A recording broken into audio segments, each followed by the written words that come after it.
السلام علیکم ورحمۃ اللہ وبرکاتہ۔ بسم اللہ الرحمن الرحیم۔ رب اشرح لی صدری ویسر لی امری واحلل عقدۃ من لسانی یفقہوا قولی۔ آج ہم دیکھیں گے روزمرہ کی دعائیں۔ وہ کون سی دعائیں ہیں جو نبی کریم صلی اللہ علیہ وآلہ وسلم اپنی زندگی میں ہمیں سکھا کے گئے۔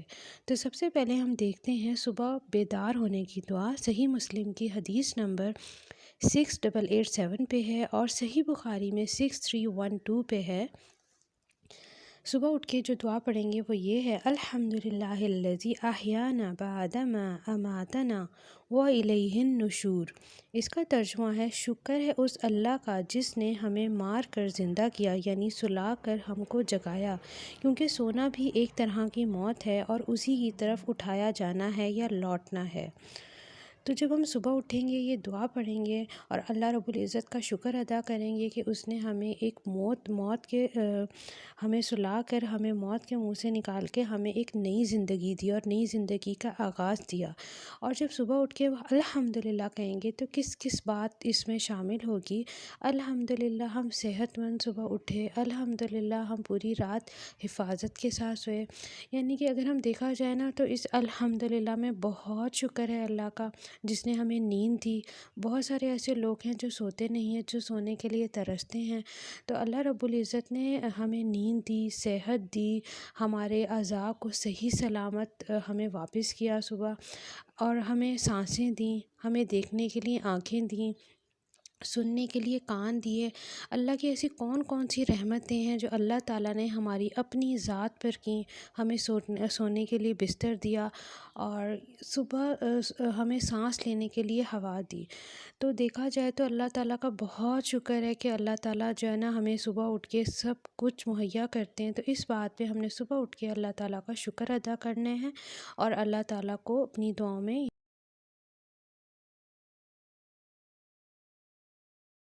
ہم نے پوری کوشش کرنی ہے انشاءاللہ ہم صبح اٹھ کے صبح کی دعا پڑھیں اور اپنے رب العزت کا شکر ادا کریں۔ سوتے ہوئے ہم نے کون سی دعا پڑھنی ہے؟ جب ہم سوئیں گے تو ہم رات کو اللہ رب العزت کو یاد کر کے سوئیں گے، اس کا نام لے کر سوئیں گے۔ صحیح مسلم کی حدیث نمبر 6887 پر ہے: بسمیک اللہم اموت و احیا۔ اور اس کے دوسرے الفاظ حدیث میں یہ آتے ہیں: اللہم بسمیک اموت و احیا۔ اے اللہ میں تیرے نام کے ساتھ مرتا ہوں اور تیرے نام کے ساتھ جیتا ہوں۔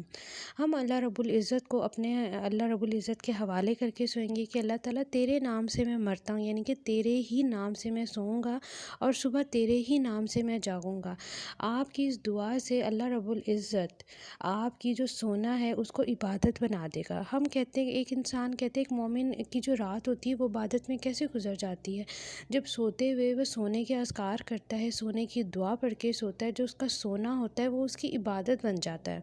تو کتنا خوبصورت دین ہے! کوئی ہو سکتا ہے کہ یعنی کہ سب دین میں ایسے ہے کہ آپ بیٹھو گے، کوئی کام کرو گے، کچھ کرو گے تو آپ عبادت کر پاؤ گے، لیکن ہمارا دین اسلام اتنا حسین ہے، اتنا خوبصورت ہے کہ ہم سوتے ہیں لیکن ہماری عبادت لکھی جاتی ہے۔ وہ کب لکھی جاتی ہے؟ جب ہم رات کے اذکار پڑھ کے سوتے ہیں، رات کی دعا پڑھ کے سوتے ہیں، اپنے آپ کو اللہ رب العزت کے حوالے کر کے سوتے ہیں، اللہ کا نام لے کر سوتے ہیں۔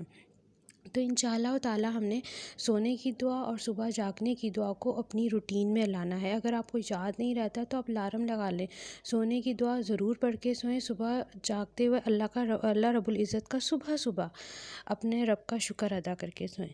تو اب ہم دیکھتے ہیں واش روم جانے کی دعا۔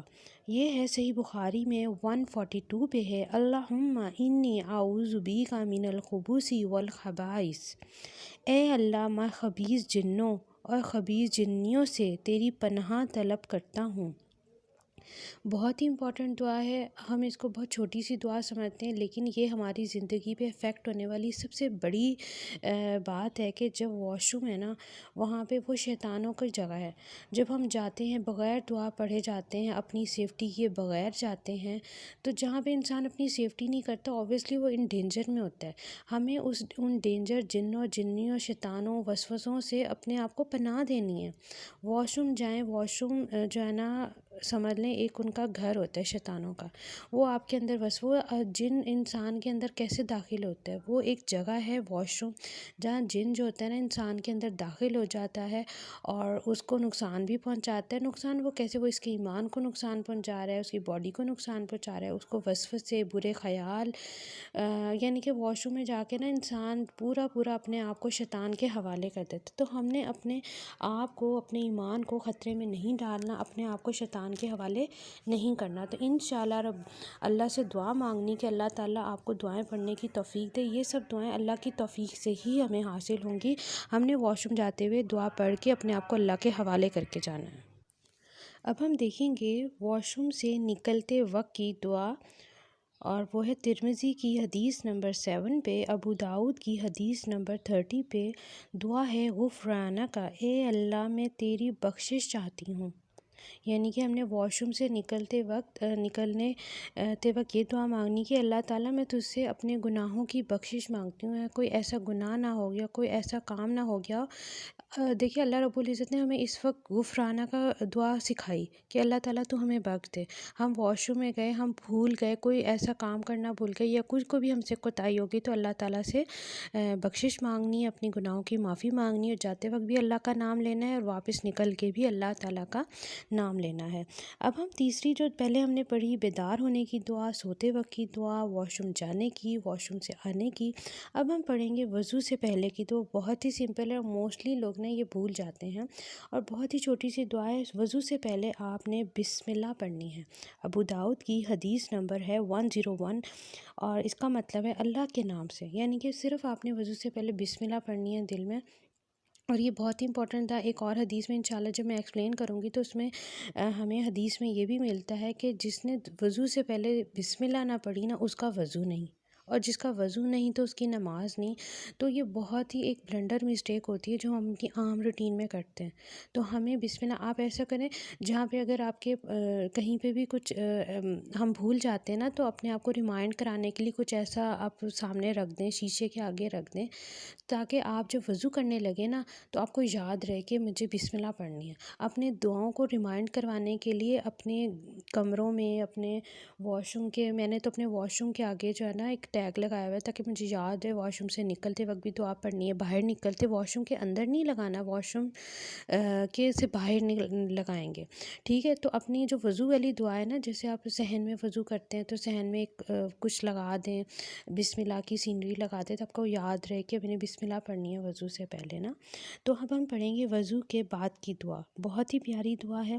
اشہد ان لا الہ الا اللہ وحدہ لا شریک لہ واشہد ان محمدا عبدہ ورسولہ اللہم اجعلنی من التوابین واجعلنی من المتطہرین۔ صحیح مسلم کی حدیث نمبر 553 پہ ہے، ترمذی کی دی حدیث نمبر 55 پہ ہے، اور اس کا ترجمہ بہت ہی پیارا ہے۔ میں گواہی دیتا ہوں کہ اللہ تعالیٰ کے سوا کوئی معبود نہیں، وہ ایک ہے، اس کا کوئی شریک نہیں، اور یہ کہ محمد صلی اللہ علیہ وآلہ وسلم اس کے بندے اور رسول ہیں۔ اے اللہ مجھے توبہ کرنے والوں اور پاکیزگی اختیار کرنے والوں میں سے بنا دیجیے۔ تو جو وضو ہے نا، وضو سے پہلے کی دعا اور وضو کے بعد کی دعا، تو یہ بہت ہی امپورٹنٹ ہے۔ یہ اصل میں ہم تیاری کر رہے ہیں نا، اللہ رب العزت کے پاس جانے کی تیاری کر رہے ہیں، اپنے رب سے ملاقات کی تیاری کر رہے ہیں۔ تو کتنا ہی پیارا ہوتا ہے نا جب ہم کسی کے گھر جاتے ہیں تو ہم پہلے سے ہی تیاری اپنا بات لیتے ہیں، اپنے بالوں کو اچھے سے سلجھاتے ہیں، اپنا ایوری تھنگ پرفیوم لگاتے ہیں، اچھے ستھرے کپڑے پہنتے ہیں۔ تو یہ بھی وضو جو ہے نا، اصل میں جو ہے نا بڑا ہی پیارا ایک اللہ تعالیٰ نے ہمیں گفٹ دیا ہے۔ نماز سے پہلے ہم نے اپنے رب کے پاس جو جانے سے پہلے تیاری کرنی ہے وہ وضو کی فارم ہے۔ تو اپنے رب سے نماز تو اپنے رب سے ملاقات ہے، ہم نے نماز کا بھی ٹاپک پڑھا تھا، رب اللہ سے ملاقات ہے ہماری، اس کے آگے ہم نے جھکنا ہے، اس کے آگے بچنا ہے، اس کے آگے ہم نے اپنے سر جھکانا ہے۔ تو اللہ رب العزت سے ملاقات سے پہلے اپنے آپ کو جو ہے نا پاک صاف کر لیں، اس سے دعائیں مانگیں، اور اس کے ایک رب ہونے کی اس کی گواہی دیتے کہ وہ ایک ہے۔ جب ہم کہتے ہیں نا یہ جو ہے نا اشہد لا الہ، لا الہ کا مطلب جو ہے نا بہت بڑا ہے۔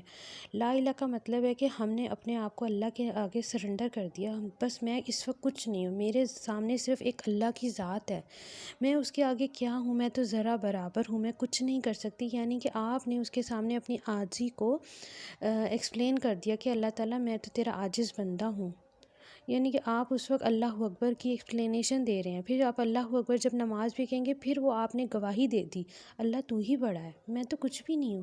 یعنی کہ جب آپ ان چیزوں کو اپنے دل میں وضو کرتے ہوئے، وضو کرنے کے بعد تو پھر نا نماز سے پہلے آپ کا جو دل کا رخ ہوتا ہے نا، وہ نماز میں جو آپ کو خشوع خضوع آنا ہوتا ہے نا، وہ اس وضو سے آئے گا۔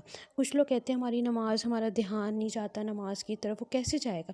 جب آپ وضو اچھا کریں گے، وضو کی دعاؤں کو غور و فکر سے پڑھیں گے نا، انشاءاللہ آپ کی نمازوں میں خشوع و خضوع آئے گا، آپ کی نمازیں اچھی ہو جائیں گی، آپ کا اپنے رب سے تعلق اچھا ہو جائے گا، آپ کے سجدے، آپ کے رکوع، آپ کا قیام، آپ کا پوری نماز اچھی ہو جائے گی انشاءاللہ تعالیٰ۔ تو آج سے آپ نے دعا کرنی ہے، اپنے اللہ سے دعا مانگنی کہ اللہ تعالیٰ مجھے دعائیں پڑھنے کی توفیق عطا فرما دے، کیونکہ یہ دعائیں بھی ہم تبھی پڑھیں گے جب ہمیں ہمارے رب کی طرف سے توفیق ملے گی۔ تو سب سے پہلے میں آپ کو پہلے بھی یہ بتاتی ہوں، میں نے پہلے بھی جو دعائیں بتائیں ان میں نے یہی بتایا، کوئی بھی نیکی کا عمل کرنا ہو تو پہلے اپنے رب سے دعا مانگے، اللہ تعالیٰ تو مجھے توفیق دے دے۔ اللہ کی توفیق کے بغیر کچھ بھی آپ نہیں کر سکتے۔ انشاءاللہ اللہ تعالیٰ سے دعائیں مانگیں کہ اللہ تعالیٰ آپ کی زندگی میں نبی کریم صلی اللہ علیہ وآلہ وسلم کی سنت کے مطابق جتنی دعائیں ہیں، جتنے اذکار ہیں،